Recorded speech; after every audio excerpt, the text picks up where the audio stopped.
this is me. It's been a while, and yeah, this is me. I'm back.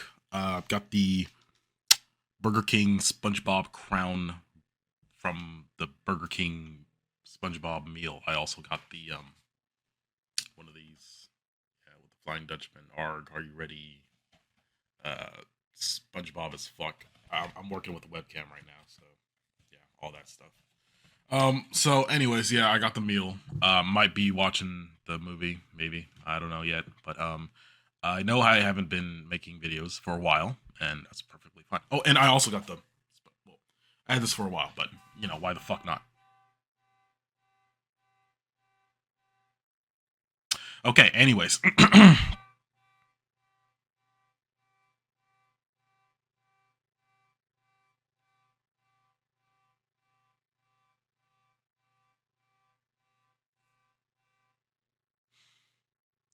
Okay.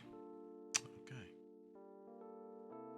All right, now anyways, as I was saying, I know I haven't been making videos, and now I think I should be making videos more like this now. I think this is great.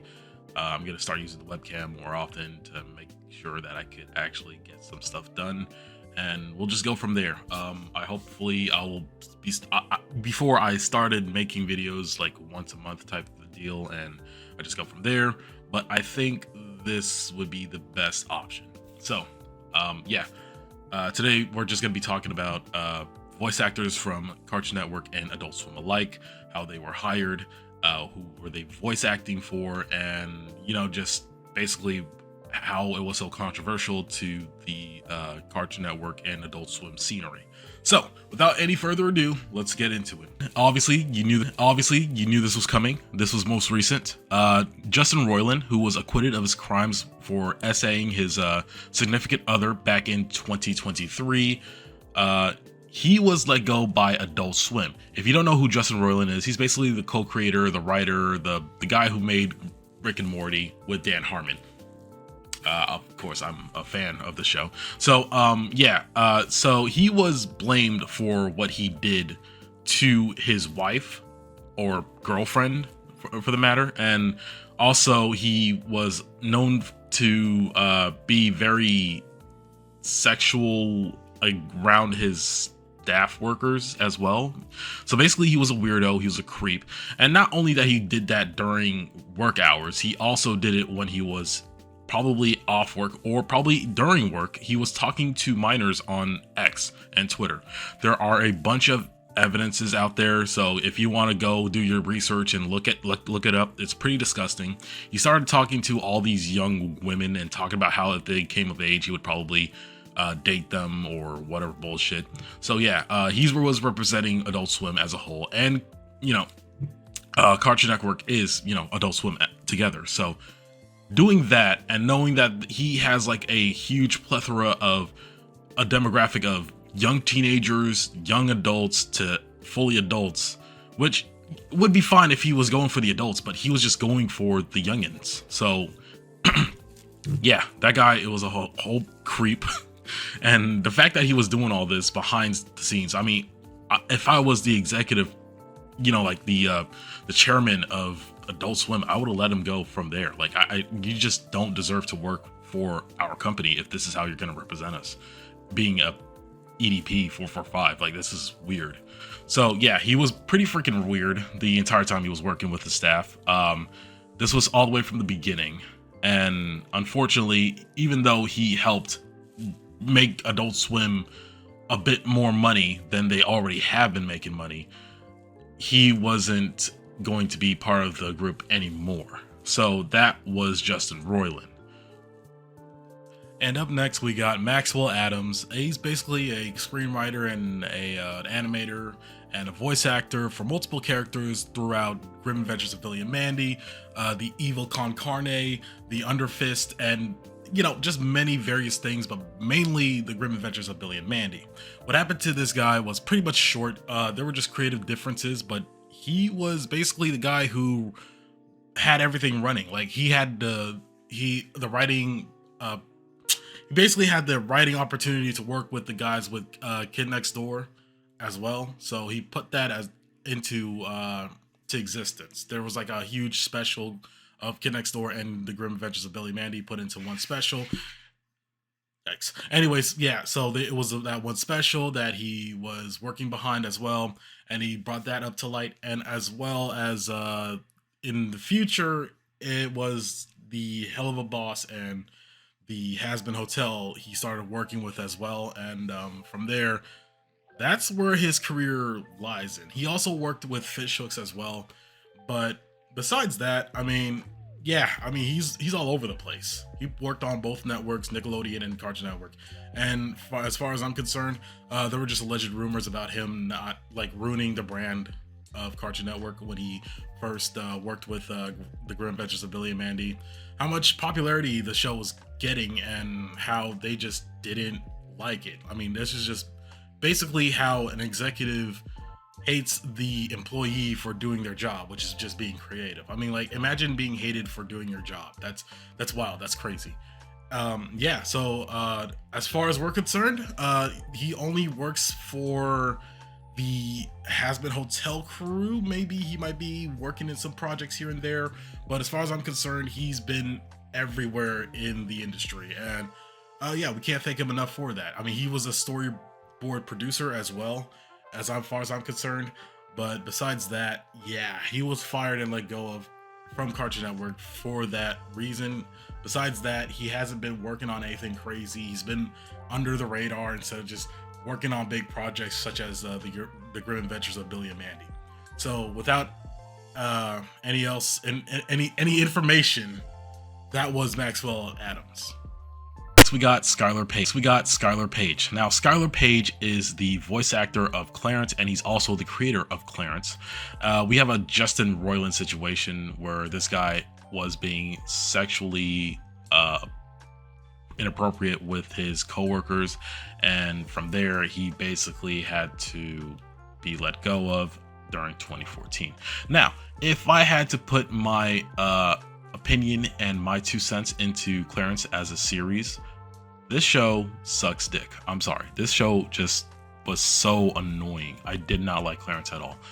Clarence, the TV show, just doesn't work with me at all. I mean, it does follow a kid who's struggling with, it shows the struggles of a kid being raised by a single mom who's dating a boyfriend who's looks like a caveman that was unfrozen and put into our timeline in modern society. I mean, he just seems so useless. I really wonder what makes him so capable of dating a single mom and at the same time raising a kid, which he does do somewhat of a good job, and he does try. But the struggles in that show, I mean, oh my god, I'm just putting my 2 cents in. That show was so freaking annoying. Anyways, this guy unfortunately got, into a very terrible allegation, and that allegation ended up being true. He ended up using his position to basically abuse his female coworkers to be specific. And yeah, he was just being a sexual deviant tyrant, and unfortunately he had to be let go in 2014. The allegations were true. He did make an apology letter publicly, but obviously he will never be put into the animation industry. And it sucks ass when you create your own cartoon show and you get picked up by a major network like Cartoon Network, like a channel that's basically about cartoons. Like, the fact that you got your career carried to this point just to be let go and just for everything to be dropped right in front of you, just tearing down your empire of being lucky enough to have this talent being broadcasted live all around through the nation. Just for this to happen, that just sucks. That really sucks ass. I'm sorry. Like, I don't know if he's suffering a prison sentence. It looks like he was just let go and isn't going to be facing any charges. He won't be facing any charges, unlike the creator of Mighty Magiswords, where, that story is, pretty fucked up, actually. What he did was pretty fucking gross. Anyways, on to the next one. So Up next, we got Greg Cypes. I don't know if I'm saying his name right, but basically, just like how Kevin Conroy, let him rest in peace, by the way, who voiced Batman in Batman Beyond, or I can't remember which Batman exactly, but he was the Batman voice actor, and just how iconic his voice acting is, Greg Cypes is on that level. Every time you see Beast Boy, I mean, obviously he's the voice actor of Beast Boy. If you already know this guy, he was all over social media after he got fired. But basically, if you see Beast Boy, you see Greg Cypes. All right, Greg Cypes is basically that guy. He's that iconic. His voice. Every time you see Beast Boy, you gotta see that guy. You gotta see his voice. You hear his voice, even though if Beast Boy isn't talking, you see an image of Beast Boy. That's who he is. So, yeah, unfortunately, he was let go because he was sharing publicly about his Parkinson's disease.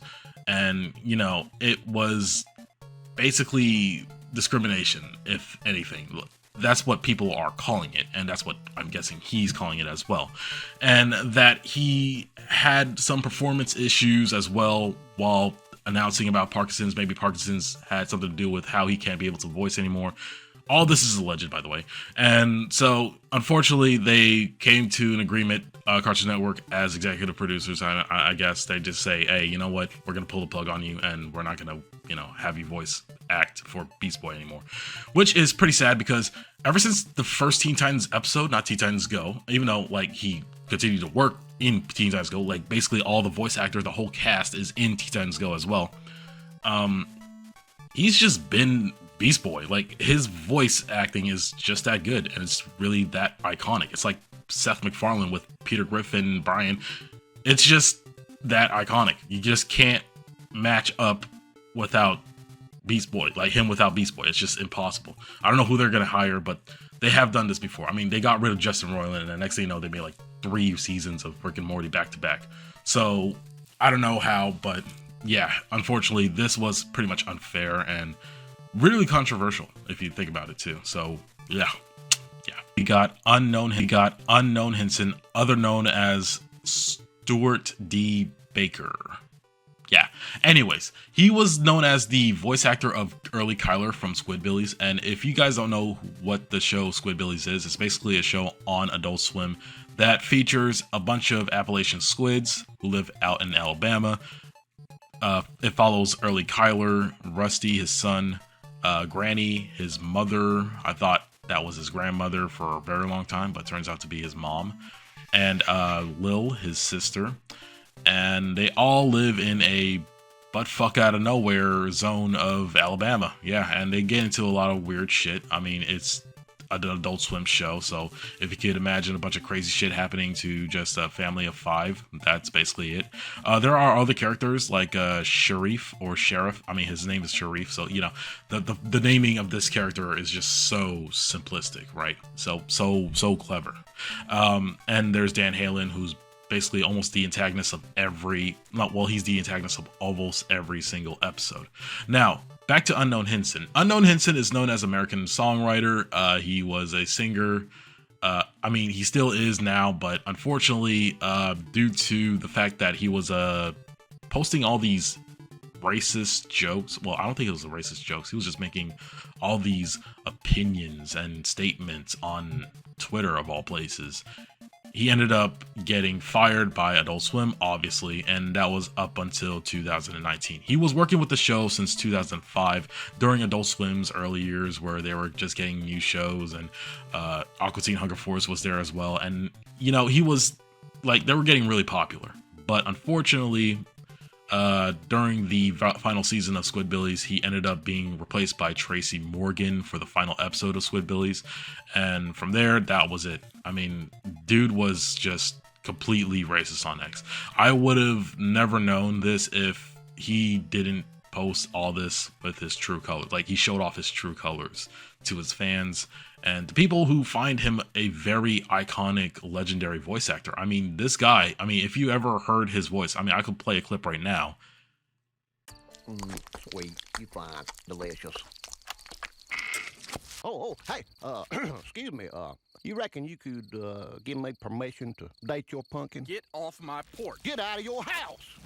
Hey, you like that? You like that? It's pretty just rare. It's unique. It's like if you want somebody to play a redneck, this is your guy. But if you want somebody to play a racist redneck, I guess he's your guy as well. And if you want him to write you a song, you hire this guy. But unfortunately, he doesn't like my kind, so fuck him. Weird Angles Lazy Stone here. By the way, Unknown Henson was replaced by Tracy Morgan after his racist comments on Twitter. So, moving forward, he was replaced by Tracy Morgan. Voice. Who would pick Tracy Morgan to voice a redneck? I don't get that. Was that like the writer's choice just to make sure that they look good at the end of the season? It doesn't fucking matter. Add in somebody who could do a redneck voice acting. I'm not trying to defend what Unknown Henson did. I just don't get it. Why would you put a black man to replace him? It's not a good idea. Orly, have you tried calling Rusty? Maybe he's just borrowed the truck for a little bit. He stole Granny's ring, too. Put out an APP on a man wearing a woman's ring, thinking he could pull that off. The audacity. The narrative was rednecks, hillbillies in Alabama. Not whatever the fuck that was. That's why the season was so hard to watch. Just because of that. Jesus Christ. It just felt so unfiltered, so uncanny. This is like 15 years of development gone to shit. Like, why would you do this? Why? I don't get it. Yeah. So Tracy Morgan, you're going to be voice acting a redneck hillbilly on a show called Squidbillies. Until next time, I am the Lazy Stone, right, in the flesh, and I guess I'll see you guys later.